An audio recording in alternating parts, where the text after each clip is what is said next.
நிகழ்ச்சியில நம்ம பார்க்க இருக்க போறப்படும் மீண்டும் ஒரு காதல் கதை.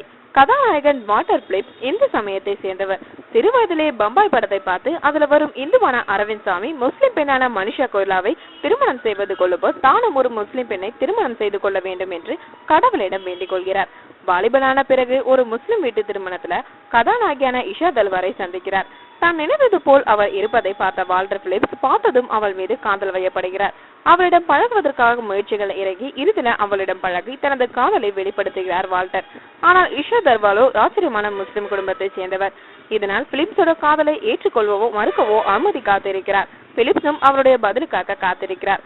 சில நாட்கள் கழிந்தும் இஷா தல்வாரிடமிருந்து எந்த பதிலும் வரவில்லை என்று அவளை பார்க்க அவளது வீட்டு சுவர் ஏறி குதித்து உள்ளே போகிறார் பிலிப்ஸ். ஆனா இஷா தல்வாரோட அப்பா நாசரும் சித்தப்பா தலைவாசல் விஜயும் அவரை கையும் களவுமாக பிடித்து போலீஸ்ல ஒப்படைக்கிறார்கள். ஜெயிலுக்கு செல்லும் வாட்டர் பிலிப்ஸ் தன்னுடைய காதலோட நிலை என்னவென்று தெரியாத நிலையில இருக்கிறார். இறுதியில அவர் ஜெயில இருந்து வெளியே வந்து தனது காதல வெற்றி கண்டாரா இல்லையா என்பதை மீதி கதை. கதாநாயகன் வாட்டர் பிலிப்ஸ் தனது முதல் படத்துல சிறப்பான ஒரு நடிப்பை நடிப்படுத்தியிருக்கிறார். காதல் ரொமான்ஸ் என காதல் நாயகனுக்கு உண்டான நடிப்புல பிரமாதப்படுத்தியிருக்கிறார். நடனத்திலும் சிறப்பாக செய்திருக்கிறார். இஷா தல்வார் ஒரு முஸ்லிம் பெண் கதாபாத்திரத்துக்கு கச்சிதமாக பொருந்திருக்கிறார். சில காட்சிகள் இவருக்கு வசனங்கள் இல்லாவிட்டாலும் கண்களால பேசியிருக்கிறார்.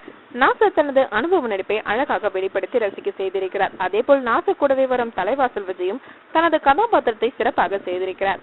அழகான காதல் கதைதான் என்றாலும் திரைக்கதை மிகவும் மெதுவாக நகர்வதால் பொறுமையாக ரசிக்க முடியவில்லை.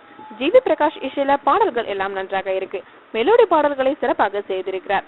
விஷ்ணு சர்மாவோட ஒளிப்பதிவும் சிறப்பாக இருக்கிறது. காதல் கதைக்கு உண்டானது ஒளிப்பதிவு தான் முக்கியம். அதை சரியாக புரிந்து கொண்டு இந்த படத்துல தனது திறமையை வெளிப்படுத்தியிருக்கிறார். மொத்தத்துல மீண்டும் ஒரு காதல் கதை, வேகமில்லை. மேலும் சினிமா செய்திகளை தொடர்பு கொள்ள லைக் மற்றும் சப்ஸ்கிரைப் செய்யவும்.